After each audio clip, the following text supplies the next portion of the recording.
নমস্কার বন্ধুরা, আমার নতুন একটা ভিডিওতে তোমাদের সকলকে স্বাগত জানাই। এই বছরের মার্চ মাসে হঠাৎ হয়ে যাওয়া একটা ট্রিপের ভিডিও আমি তোমাদের সাথে শেয়ার করছি। হঠাৎ করে প্ল্যান করায় একদিনের মাথায় তৎকাল টিকিট কেটে আমরা বেরিয়ে পড়ি নিউ জলপাইগুড়ির উদ্দেশ্যে। যেহেতু তৎকাল ছিল, আমরা দিনের বেলা টিকিট পেয়েছিলাম, তাই নিউ জলপাইগুড়ি পৌঁছাতে আমাদের রাত হয়ে যায়। সেই জন্য রাত্রেবেলাতে আমরা নিউ জলপাইগুড়ির রিটায়ারিং রুমেই কাটাই। এখানে তোমরা পার্সোনাল কটেজও পেয়ে যাবে, কিন্তু আমরা নর্মাল বেড বুক করেছিলাম। জায়গাটা বেশ পরিষ্কারই ছিল এবং মশার নেট লাগানো ছিল, যার জন্য কোনোরকম কোনো প্রবলেম আমাদের হয়নি। এখানে পাশাপাশি অনেক রকমের বেড রাখা ছিল, সবই সিঙ্গেল বেড। অনেকেই ফ্যামিলি নিয়ে এখানে রাতে থাকছিল।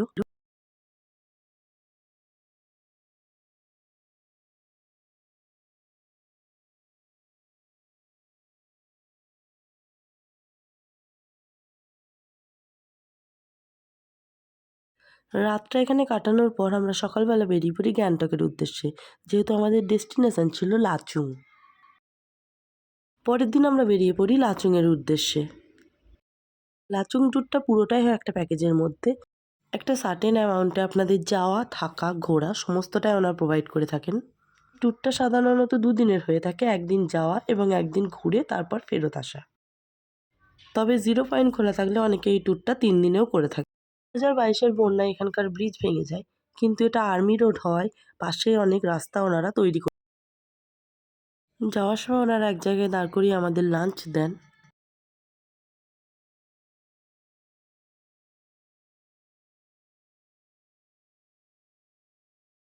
রাস্তাটা প্রচণ্ডই ভয়ঙ্কর ছিল, দেখতেই পাচ্ছেন। এটা কোনো নর্মাল রাস্তা নয়, পাহাড় কেটে তৈরি করা এবং পাশে খরস্রোতা নদী, যার জন্য আমার তো প্রচণ্ডই ভয় করছিল।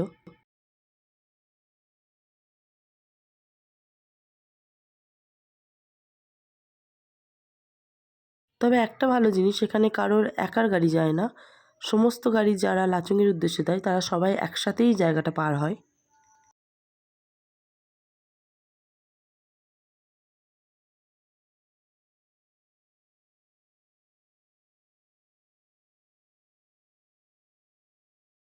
এই রাস্তারই কিছু ক্লিপিং আমি আপনাদের দেখাচ্ছি।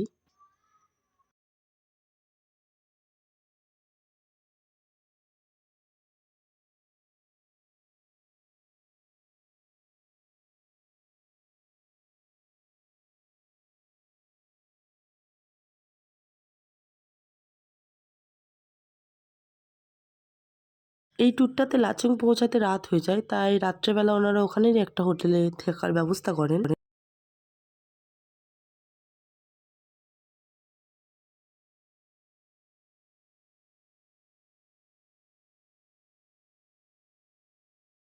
যেহেতু জিরো পয়েন্ট বরফের জন্য বন্ধ ছিল, তাই আমরা শুধুমাত্র কাটাও আর ইয়ামথাং ভ্যালিটাই দেখতে পাই।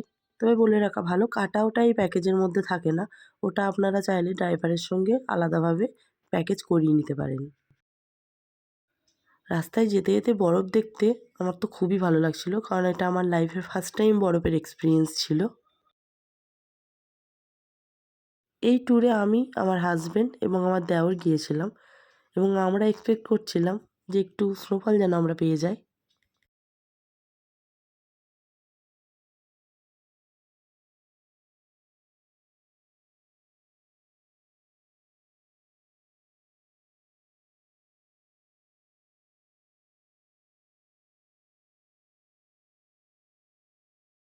ভগবান হয়তো আমাদের কথাটা শুনে নিয়েছিল, তাই আমরা স্নোফল ওখানে পেয়ে যাই। যদিও মার্চ মাসে এতটা স্নোফল ওখানে হয় না, কিন্তু লাক ভালো থাকার কারণে আমরা স্নোফল পেয়ে যাই।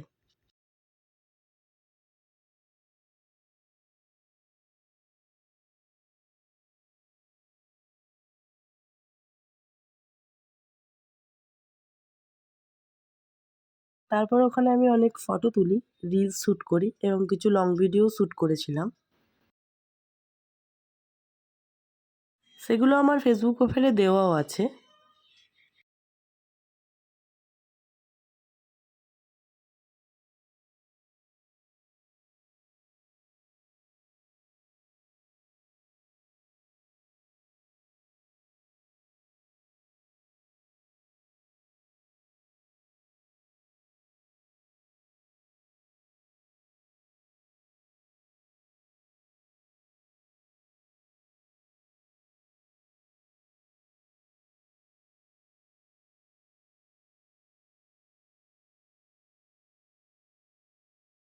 ওখানে এক একটা গাড়ি পিছু এক একটা গ্রুপ করা হয়েছিল, তো এটা আমাদের গ্রুপ পিকচার ছিল।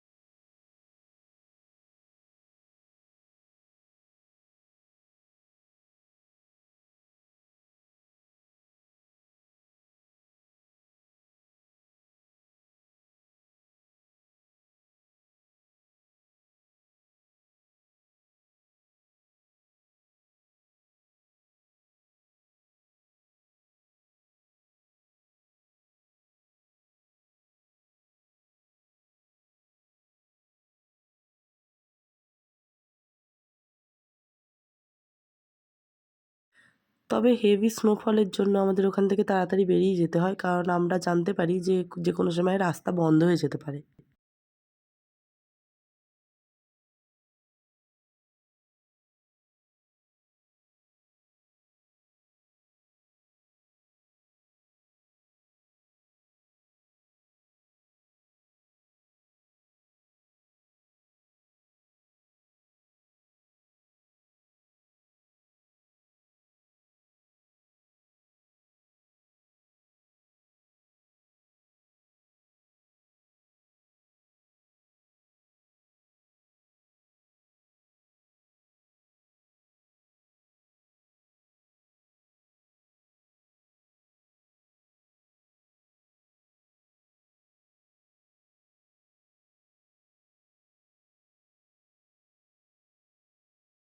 তারপর আমরা বেরিয়ে যাই আমাদের সেকেন্ড ডেস্টিনেশন ইয়ামথাং ভ্যালির উদ্দেশ্যে।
রাস্তায় যেতে যেতেও আমি অনেক রিলস শ্যুট করি ওখানে।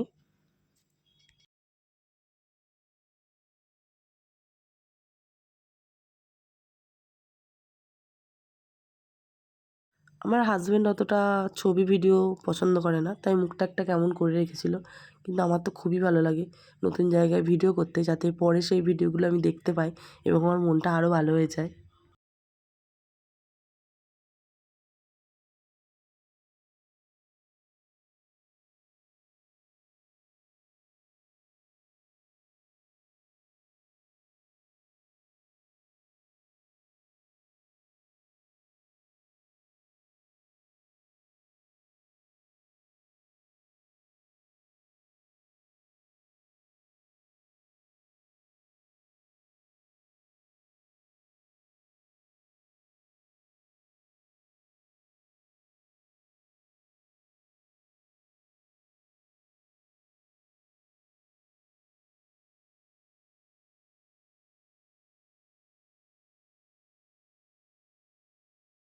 এরপর আমরা পৌঁছে যাই ইয়ামথাং ভ্যালিতে, যেটা দেখতে অনেকটা মিনি কাশ্মীর লাগছিল। মনে হচ্ছিল সিকিমের মধ্যে এক টুকরো কাশ্মীর কোথাও মিশে গেছে।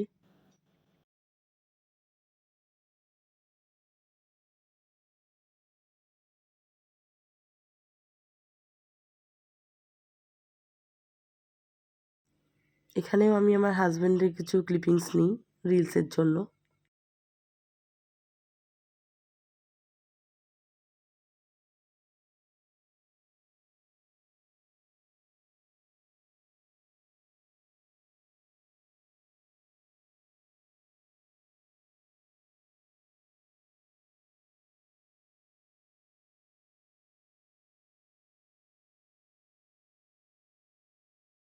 যদিও ওর ওটা খুব একটা পছন্দ হচ্ছিল না, তবুও বউয়ের আবদার, কিছু করার নেই, তাই করতে বাধ্য হয়েছিল।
স্নোফল প্রচণ্ড বেড়ে যাওয়ার কারণে আমাদের ওখান থেকেও বেরিয়ে যেতে হয়, কারণ আমাদের ড্রাইভার দাদা বলতে থাকেন যে হেভি স্নোফলের জন্য রাস্তা যে কোনো সময় বন্ধ হয়ে যেতে পারে, এবং শুধু আমাদের গাড়ি নয়, সব গাড়ি ওখান থেকে বের করে দেওয়া হয়।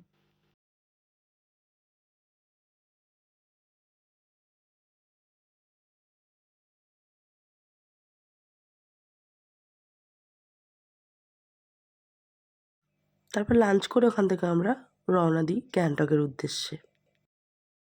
আজকের মতো ভিডিওটা এখানেই শেষ করলাম। আবার দেখা হবে তোমাদের সাথে পরের কোনো ভিডিওতে। আবার যখন বেড়াতে যাব, আরও কিছু এক্সপিরিয়েন্স তোমাদের সাথে শেয়ার করব। এক্ষণের জন্য টাটা, দেখা হবে পরের কোনো ভিডিওতে।